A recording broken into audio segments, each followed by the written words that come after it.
On the night of November 3rd, 1969, 12 men crossed the Idaho-Montana border and never returned. By sunrise, their trucks were still warm, their rifles abandoned, and the mountains were silent. No witnesses, no survivors, and no clear explanation for what happened in those woods. But what authorities would later discover was far worse than a hunting accident or a border dispute. The Idaho-Montana border in 1969 was not a line on a map. It was a wilderness boundary where law thinned out and people settled their own problems. Miles of dense pine forest stretched uninterrupted, broken only by logging roads, seasonal cabins, and rivers that cut deep into the land like scars. In November, the first real cold had already arrived. Night temperatures dropped below freezing, and the air carried the sharp, metallic smell of snow that hadn't fallen yet. That part of Idaho had no streetlights, no cell towers, and very little police presence. County sheriffs covered hundreds of square miles with only a handful of deputies. After dark, response times stretched into hours, sometimes days. People who lived there understood one thing clearly. If something went wrong, help was not coming quickly. And that night something went very wrong. The 12 men were not strangers to one another. They were loggers, guides, and seasonal hunters, men who had grown up with rifles in their hands and knew the terrain better than most maps ever could. Several of them had crossed that same border dozens of times before, following elk trails, hauling timber, or checking remote traps. They left in 3 trucks just after sunset. Neighbors later recalled hearing engines fade into the trees, headlights cutting briefly through the darkness before vanishing into the forest. No one reported an argument. No one reported threats. So why did none of them come back? Because what those men were walking into had already been decided long before they crossed the border. By 1969, tensions along the Idaho-Montana line had been quietly building for years. Water rights, timber access, and hunting territory were constant sources of friction. On paper, the land belonged to the state or the federal government. In reality, it belonged to whoever could defend it. Drought had tightened its grip that year. Streams ran lower than usual. Game moved unpredictably. Logging contracts were shrinking, and families who depended on seasonal work were struggling to survive. Every resource mattered. Every boundary was contested. And in places where survival depends on land, disputes don't stay polite for long. What happens when desperation meets isolation and no one is watching? Sheriff reports from that era describe a growing pattern of border confrontations. Tires slashed, cabins burned, traps destroyed, anonymous warnings nailed to trees.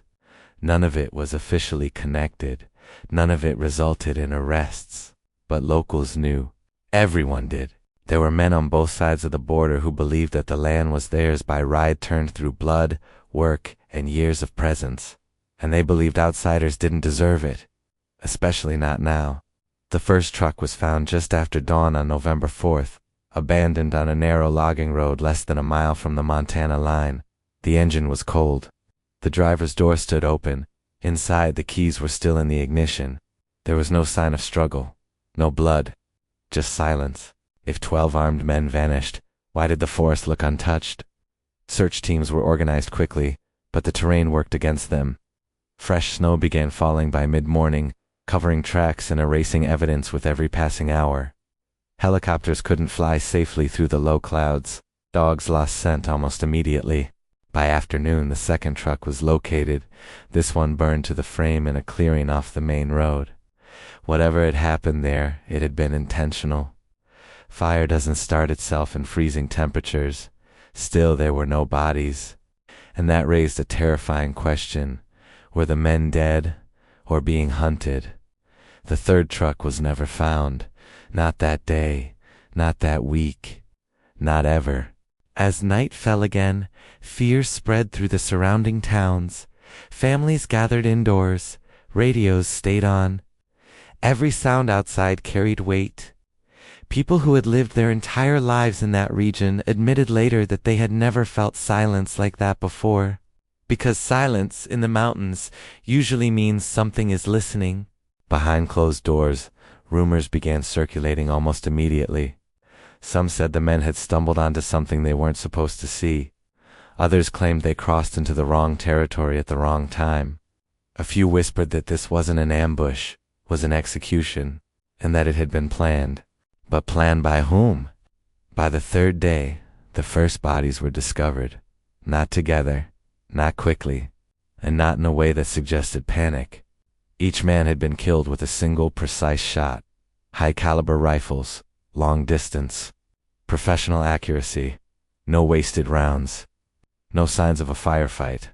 Whoever did this had patience, training, and absolute control.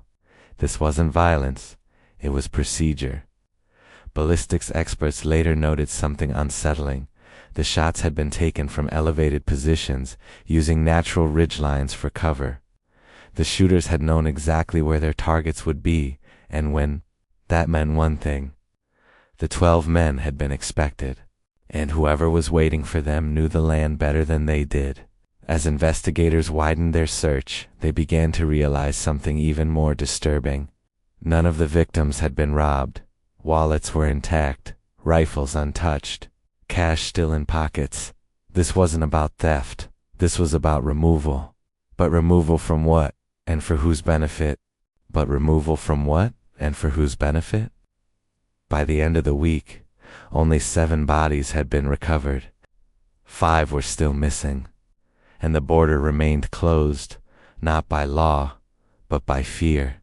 At a private meeting between county officials and state investigators, one question dominated the room. How do 12 armed men disappear without anyone talking? The answer, though no one said it aloud yet, was already forming. Because silence like that doesn't happen by accident. It happens when everyone understands the same rule. And that rule was about to surface. By the second week of November, the official search quietly slowed down. Not because answers had been found, but because investigators were beginning to understand that some answers were not going to be given. 5 bodies were still missing. No weapons had been recovered from the shooters. No witnesses had come forward. And in small towns along the border, people stopped talking altogether. In places like Bonner's Ferry and Yaak, conversations ended when unfamiliar faces entered a room. Gas station radios were turned down. Bar stools shifted away. When reporters asked questions, locals responded with shrugs or silence. Not fear, recognition, because the truth was becoming clear to everyone who lived there. This was not a crime committed in the community. It was a crime committed by it. The men who crossed the border that night had not been hunting. That fact emerged quietly, buried deep in supplemental reports that never made headlines. Several of the victims had no hunting licenses for that season. 2 had been seen days earlier surveying timberlines with measuring equipment. Another had recently filed paperwork contesting access rights near a disputed watershed. What they were doing wasn't illegal, but it was provocative. And provocation in that part of the country carried consequences the law could not control. Long before state borders were formalized, those mountains had their own rules. Families marked territory not with signs, but with history. Generations of logging, trapping, and guiding had established invisible boundaries that outsiders were expected to respect. Crossing them wasn't a crime. Ignoring them was. Investigators eventually pieced together that the 12 men were part of a loosely connected consortium, loggers and contractors attempting to consolidate access to a high-value stretch of land that straddled the Idaho-Montana line. If successful, it would have pushed several long-established families out of seasonal work entirely. In a year already defined by scarcity, that threat was existential. And existential threats tend to be answered decisively. Ballistics analysis suggested at least 4 shooters, possibly more. They were positioned along ridge lines that formed a natural funnel, forcing the trucks to slow, separate, and stop. The first shots disabled vehicles. The second eliminated drivers. The rest were methodical.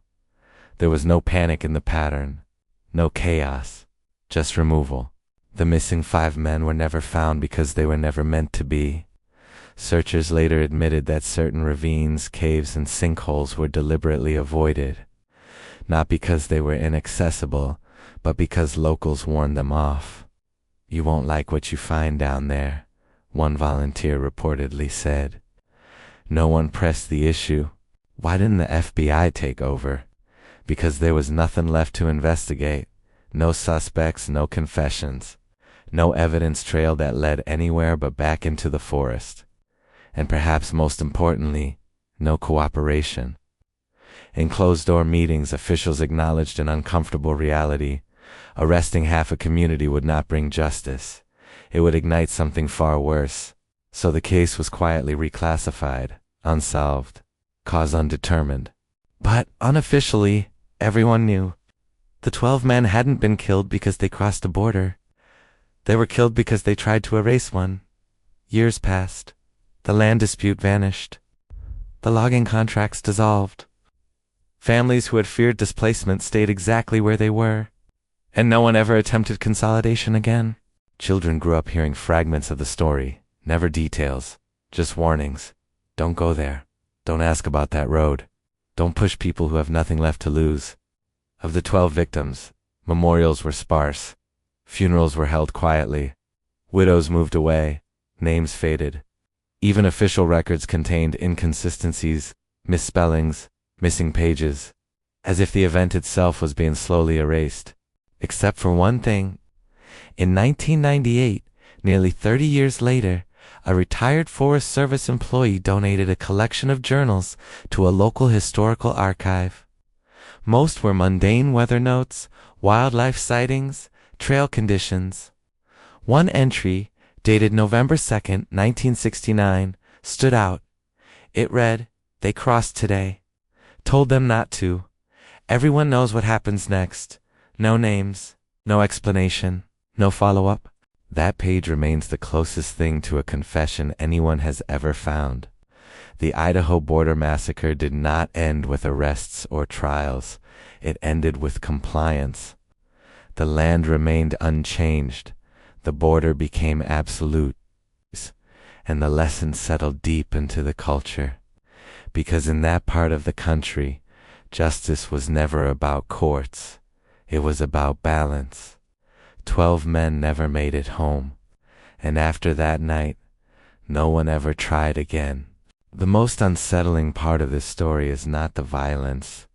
It's the silence that followed. Not the absence of law, but the presence of agreement. If this story challenged how you think about justice, territory, and what happens when systems fail, leave a like to support this channel. Subscribe for more true stories where history refuses to stay buried, and where the line between right and wrong is never as clear as we want it to be. Because some massacres aren't remembered for what happened, they're remembered for how quickly everyone agreed to forget.